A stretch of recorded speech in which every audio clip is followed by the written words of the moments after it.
এখানটায় যারা আছেন আমি সবাইকে অনুরোধ করবো ভাইয়া, যারা এখানটা আছেন এই ব্যারিস্টার বাজারে, আপনাদের সবাইকে অনুরোধ করবো এখানটা যাতে একটা চেষ্টা করেন যে এই কুকুরটা বা এই প্রাণীগুলার উপকার করতে না পারেন, কিন্তু অপকার করিয়েন না। যারা আছেন যদি সেবা দেওয়ার মন চায়, গোপনে হোক প্রকাশ্যে হোক, যেমনি পারেন সেবা করেন, যাতে সেই প্রাণীটা বেঁচে থাকে। এমন আরও হাজারো অনেক অবলা প্রাণী আছে, তাদের দিকেও তাকাবেন, অবশ্যই চেষ্টা করবেন যাতে একটু হলেও একটু কন্ট্রিবিউশন করতে পারেন। কোনো সমস্যা হবে প্রয়োজনে জানাবেন আমাদেরকে, আমরা আসবো, সমস্যা নেই, আমরা আসবো, একটু দেরি হলেও আমরা আসবো। আমরা এমন না যে আমরা রেসপন্স করি না, আমরা সবারই কথারই রেসপন্স করি।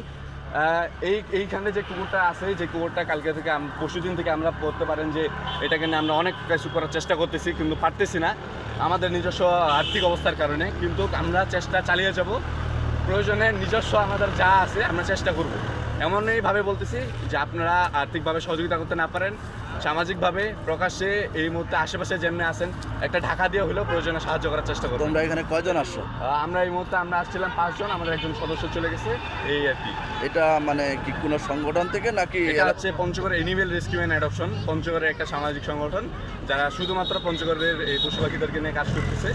একমাত্র সংগঠন যারা পশু পাখিদেরকে নিয়ে কাজ করে, বেসরকারি এবং সম্পূর্ণ নিজ অর্থায়নে ছাত্রদের ভূমিকায় এটা তৈরি হচ্ছে। তোমার নাম কি একটু পরিচয়? আমার নাম ইমামুল মুরসালিন, আমি এই সংগঠনের ফাউন্ডার। তোমার সাথে আরো কয়জন কর্মী কথা আমার বলো? সাথে এই যে আছে হচ্ছে পিয়ান, আমার সংগঠনের প্রতিষ্ঠাতা মেম্বার, এবং আছে ফাইন ফয়সাল প্রান্ত ভাই, রাহাত ভাই আছে, আর আরেকজন আছে, ও খাবার আনতে পাঠাইছে, ওর নাম হাবিব।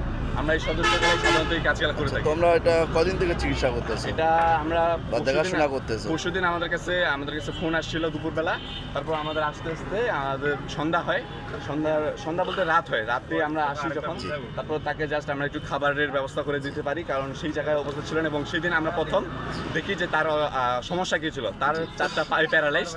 তো এই প্যারালাইজড রুগীটাকে সুস্থ, মানে এই প্যারালাইজড প্রাণীটাকে সুস্থ করা প্রচুর টাফ, অনেক ফান্ডিংয়ের একটা বিষয় আছে।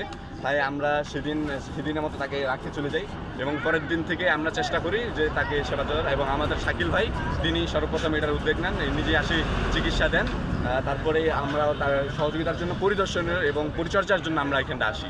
এটাই হচ্ছে। অনেক অনেক ধন্যবাদ। জি জি।